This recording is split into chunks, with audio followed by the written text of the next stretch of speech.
Battle to the heavens के पिछले episode में हमने देखा था शियान ये क्लैन के एल्डर के साथ एंशिएंट अल्टर में एंटर कर गया था। अल्टर में एंटर करने के बाद शियान तुरंत ही लिटिल फेरी डॉक्टर के पॉइजन बॉडी को कंट्रोल करने के लिए प्रोसेस स्टार्ट करता है, जिसके लिए वो एक पॉइजन दान बना रहा था। पर उसी बीच हम लोगों को आइस रिवर वैली को दिखाया जाता है, जहाँ पर हम लोगों को आइस रिवर वैली के चीफ को दिखाया जाता है, जो कि दाओजून के 2 या 3 स्टार लेवल पर था। अब आगे एपिसोड स्टार्ट होती है। शियान लिटिल फेरी डॉक्टर के सारे पॉइजन को उसके पेट पर इकट्ठा कर रहा था। इसके लिए वो अपने स्ट्रेंज फ्लेम का इस्तेमाल कर रहा था, पर हम देखते हैं इस प्रोसेस को करने में बहुत ही ज्यादा प्रॉब्लम खड़ी हो रही थी। लिटिल फेरी डॉक्टर के बॉडी से बड़े बड़े स्नेक्स बाहर निकल आते हैं। पूरा ये जगह लिटिल फेरी डॉक्टर की स्नेक की आवाज से गूंज उठता है। इस पूरे एरिया में पॉइजन का अमाउंट इतना ज्यादा बढ़ गया था कि कोई भी नॉर्मल पर्सन अगर इसके 100 मीटर के दायरे में आ जाता है तो वो तुरंत ही मर जाएगा। पर शियान को इस वक्त उसकी हेवनली फ्लेम बचा रही थी। शियान तीनों फ्लेम को मर्ज करते हुए कहता है, लिटिल फेरी डॉक्टर, सारे पॉइजन गैस को एक जगह गैदर करो और तुम्हारे पेट के ऊपर मोस्टर कोर के साथ उसको रिप्लेस करो। इसके बाद मैं तुम्हारे बॉडी में बोधिसत्व लिक्विड डालूंगा, जिससे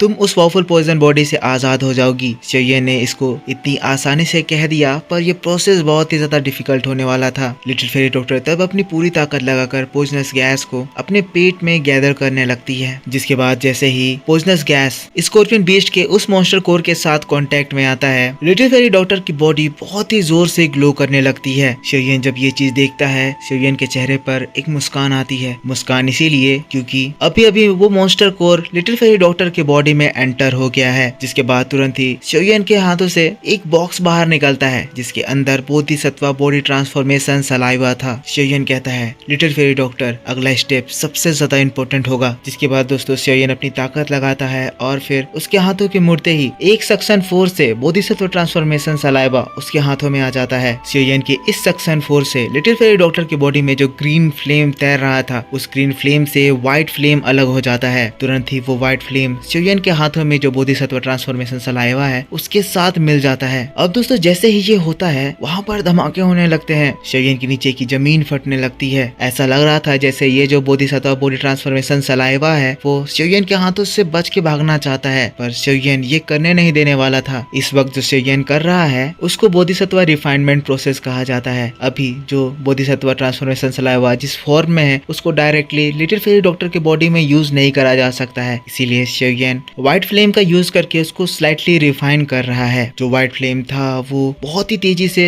बोधिसत्व सलाइवा के चारों ओर घूमने लगता है। शियान उसको अपनी हाथों से दबाता है और फिर उस जगह एक बहुत ही ज्यादा खतरनाक टेम्परेचर में राइज होता है। ये प्रोसेस 3 से 4 मिनट चलता है। शियान बोधिसत्व ट्रांसफॉर्मेशन सलाइवा को पूरा गर्म कर देता है और इस प्रोसेस से रिफाइनमेंट कंप्लीट होता है। शियान तुरंत ही फ्लेम से बोधिसत्व ट्रांसफॉर्मेशन सलाइवा अलग करता है, पर उसके फ्लेम में जो दूसरी चीज थी उसको देखकर वो शॉक्ड हो जाता है। ध्यान से सुनना, अभी जो उसके फ्लेम में है वो ग्रीन कलर के डस्ट पार्टिकल्स की तरह लग रहे थे, पर देखते ही देखते वो सारे पार्टिकल्स इकट्ठा होते हैं और एक छोटे से सीड में बदल जाते हैं। शियान ये देखकर एकदम शॉक्ड हो जाता है। उस जगह एक जोरदार धमाका होता है। शियान उस सीड को कंट्रोल करता है और फिर शियान खुश होकर कहता है, क्या ये बोधिसत्व सीड है? अब दोस्तों जब शियान को वो बोधिसत्व सलाइवा मिला था, तब मैंने आपको बोधिसत्व सीड के बारे में बताया था कि वो कितना ज्यादा इंपॉर्टेंट होता है। तो मैं अभी आपको कुछ और भी इंपॉर्टेंट बातें बताऊंगा जो सुनकर आप शॉक्ड हो जाओगे। जो बोधिसत्व सीड होता है वो बोधिसत्व हार्ट की तरह होता है और Bodhisattva heart Bodhisattva ancient tree से जनरेट होता है। बोधिसत्व सीड भी एक बहुत ही ज्यादा रेयर आइटम है और दोस्तों जैसे ही ये बोधिसत्व एंशिएंट ट्री से फॉल होता है, वैसे ही वो तुरंत ही पाउडर में बदल जाता है। इसीलिए एक बोधिसत्व सीड को ऑब्टेन करना बहुत ज्यादा डिफिकल्ट होता है। शियान ने कहीं से सुन रखा था कि बहुत ही एक्सट्रीमली अच्छी कंडीशन में बोधिसत्व ट्रांसफॉर्मेशन सलाइवा से बोधिसत्व सीड निकाला जा सकता है, और ये भी तब होगा जब लक बहुत ही ज्यादा अच्छा होगा। और दोस्तों इस वक्त शियान ने वो लेजेंडरी बोधिसत्व सीड फॉर्म कर लिया था। बोधिसत्व सीड से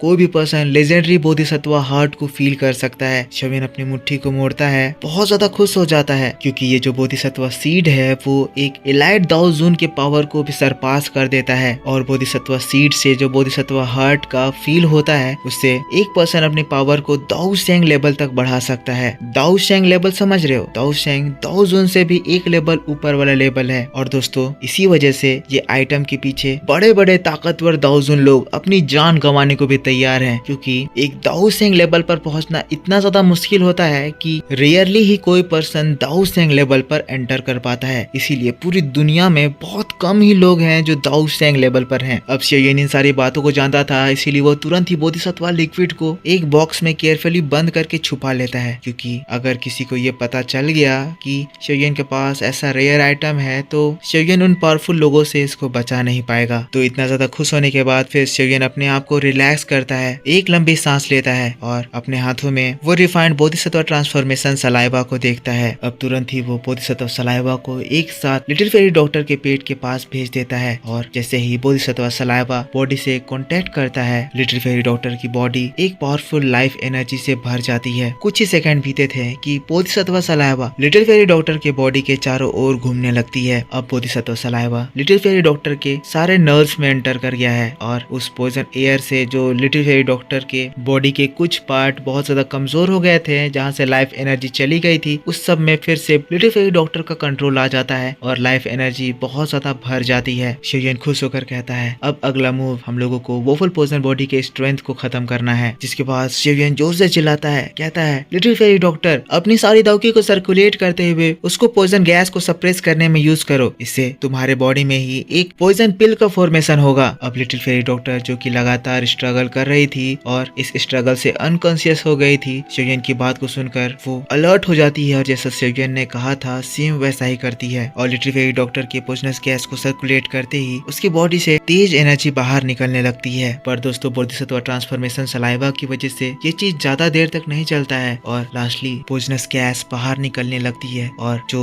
स्कॉर्पियन बीस्ट का मोस्टर कोर था वो अच्छे से बोधिसत्व सलाइवा के कांटेक्ट में आते ही एक क्रिस्टल फॉर्म ले लेता है। शियोयन ये देखकर एक चैन की सांस लेता है, आसमान की ओर देखते हुए कहता है थैंक्स द हेवन, आखिरकार मैंने मेरी दोस्त को बचा लिया। अब दोस्तों सारा काम कंप्लीट हो गया है। यहाँ पर जो पॉइजन गैस बाहर निकला उसको अब लिटिल फेरी डॉक्टर की बॉडी धीरे धीरे करके एब्सॉर्ब करेगी और जैसे ही ये प्रोसेस कंप्लीट होगा उस जगह पर एक पॉइजन पिल का फॉर्मेशन होगा और waffle poison body totally little fairy doctor के कंट्रोल में आ जाएगी और तब तक वो इरप्ट नहीं करेगी जब तक लिटिल फेरी डॉक्टर खुद ना चाहे और लिटिल फेरी डॉक्टर बाद में उसको अच्छे से कंट्रोल भी कर पाएगी, जब मन चाहे सप्रेस कर पाएगी। तो फिर से सीन शिफ्ट होता है और हम लोगों को आइस रिवर वैली को दिखाया जाता है। जैसा कि पिछली बार हमने देखा था, आइस रिवर वैली के जो चीफ थे वो तियानसी के ऊपर अटैक किए थे, जिससे तियानसी बहुत ज्यादा इंजर्ड हो गया था। अब उसके तुरंत बाद ही वहाँ पर हॉल में डार्क एनर्जी इकट्ठा होने लगती है। वो डार्क एनर्जी देखते ही देखते एक पर्सन में ट्रांसफॉर्म हो जाती है। फिर हॉल में एक आवाज सुनती है, बिंग जुनजी, इतना ज्यादा गुस्सा करने की जरूरत नहीं है, हम लोगों को पता है कि जिस ग्रुप ऑफ पर्सन की आप तलाश कर रहे हैं वो कहाँ है। तो दोस्तों इतना में तो आप समझ ही गए होंगे कि ये हॉल ऑफ सोल का पर्सन है। तो फिर आइस रिवर वैली का चीफ यानी कि बिंग जुनजी फिर कहता है, तो हॉल ऑफ सोल, आखिर हॉल ऑफ सोल मेरे आइस रिवर वैली में क्या कर रहा है। बिंग जुनजी की आवाज को सुनकर आइस रिवर वैली का पर्सन कहता है, उस ग्रुप में कोई है जिसको hall of soul personally target कर रहा है। बिंग जुनजी, हमारा मोटिव सेम है, इसीलिए हम लोगों को अपने हाथ मिला लेने चाहिए। बिंग जुनजी अपना राय दे, आप क्या सोचते हैं। बिंग जुनजी स्माइल करते हुए कहता है, वोवल पॉइजन बॉडी हमारे आइस रिवर वैली को बिलोंग करता है, बाकी चीजों से हम लोगों को मतलब नहीं है, तो इसीलिए अगर तुम चाहो तो उन्हें रख सकते हो। बिंग जुनजी की आवाज में एक बोल्डनेस थी जिससे हमें ये समझ में आता है कि हॉल ऑफ सोल के इस पर्सन के यहाँ पर होने से बिंग जुनजी को थोड़ा सा भी फर्क नहीं पड़ रहा है। मीन्स टू से बिंग जुनजी इस पर्सन से भी ज्यादा ताकतवर है। फिर वो हॉल ऑफ सोल का पर्सन स्माइल करते हुए कहता है, वाकई में बिंग जुनजी एक वर्दी दाउजुन है, आपके वॉइस में जो बोल्डनेस है वो ऑर्डिनरी पर्सन कभी भी मैच नहीं कर सकता है। होप करता हूँ हम लोगों का कोऑपरेशन ऐसे ही बना रहेगा। तो इधर आइस रिवर वैली में शियोयन को पकड़ने का प्लान हो रहा है, तो दूसरी ओर शियोयन के साथ एक बहुत ही ज्यादा पावरफुल एंटिटी आने वाली है। दिल थाम के बैठिए, अगले ही पल हम देखते हैं ये सिटी में एक बहुत ही ब्यूटीफुल वार्म होल क्रिएट होता है और वार्म होल से ब्लैक कपड़ों में स्ट्रॉन्ग सोल्जर्स बाहर निकलते हैं। पर दोस्तों ये बात सरप्राइजिंग नहीं थी, सरप्राइजिंग तब हो जाता है जब उस वार्म होल से हम लोगों को एक ब्यूटीफुल लेडी के टांग दिखाई देते हैं और जैसे ही लोग ये देखते हैं सभी लोग तुरंत ही झुक जाते हैं। ये जो लेडी थी वो दाओ वांग क्लास पर थी, पर इसका जो रेप्यूटेशन था वो दाओजुन क्लास के लोगों से भी ऊपर था। पोर्टल से हमारी सुनर बाहर निकलती है जो कि गुस्से में थी, कहती है शियोयन अगर तुम्हें कोई टच भी करने की कोशिश करेगा मैं उसको जान से मार दूंगी। और दोस्तों बस इसी बात के साथ बैटल ऑफ द हेवंस का ये वीडियो इसी जगह खत्म हो जाता है। तो दोस्तों आप मुझको बताओ कि आपको ये वीडियो कैसा लगा। वीडियो पसंद आया है तो इसके ऊपर एक लाइक करना और इस चैनल को सब्सक्राइब कर लेना क्योंकि ये मेरा न्यू चैनल है। और ध्यान देना एक फेक चैनल मेरे सारे वीडियोस को कॉपी करके अपने चैनल पर डाल रहा है। मेरा ओरिजिनल चैनल ओताकू अगेन, जिसमें ये वाली वीडियो को मिलाकर सिर्फ 3 ही वीडियो होंगे। और ध्यान दो, मेरे चैनल में ज्यादा सब्सक्राइबर्स हैं भाई। इस वक्त 6000 सब्सक्राइबर्स होंगे, थोड़ी देर बाद 7000 या 10000 हो जाएंगे। तो जिस चैनल पर ज्यादा व्यूज रहेगा वही मेरा ओरिजिनल चैनल होगा। कंफ्यूज मत हो, ओरिजिनल चैनल को पहचानो। ओरिजिनल चैनल में सिर्फ 3 ही वीडियो हैं। अगर दूसरे चैनल पर वीडियो देख रहे हो जिसमें 1000 या 2000 सब्सक्राइबर्स है, जिसमें व्यूज वगैरह नहीं है, तो वो एक फेक चैनल है। तब आप यूट्यूब में सर्च करना ओताकू अगेन और सही चैनल पर आना। तो आई होप आप समझ गए होंगे। मिलता हूँ मैं आपसे नेक्स्ट वीडियो में, तब तक के लिए take care, bye bye and thanks for watching.